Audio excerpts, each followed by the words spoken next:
Hivi umeona lile sakata ambalo linaendelea kati ya Juma Lokole na bosi wake Nifa? Ikumbuke siku za hivi karibuni Juma Lokole alikuwa brand ambassador wa Nifa Cosmetics. Sasa Nifa alikuja na kampeni yake ambayo ilikuwa inaita NS.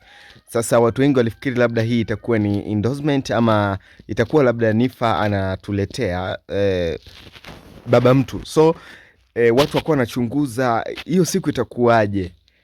Na aliweza kusema kwamba ataweza kuilaunch tarehe 26 ambaye itakuwa ni siku ya Jumapili majira ya jana. Sasa end of the day Juma Lokole kabla siku hiyo haijafika alikuja akatusanua na kusema kwamba siku hiyo Nifa hatoenda siku kuwa na baba mtu ama itakuwaje, lakini hiyo siku Nifa atazindua perfume yake mpya kama product yake mpya. So hilo jambo limefanya watu wengi sana wasihudhurie katika hiyo consult ambayo iliweza kuandaliwa na Nifa mwenyewe. Sasa baada ya hapo Nifa alikuja kufanya interview na shirika la habari la Kerima Story na kusema kwamba Juma Lokole ni mchawi. Sasa hapa nimekuwekea mazungumzo yao, Nifa akiwa analia kwa uchungu sana mbele ya Juma Lokole na kumwambia kwa nini umeamua nifanye vile.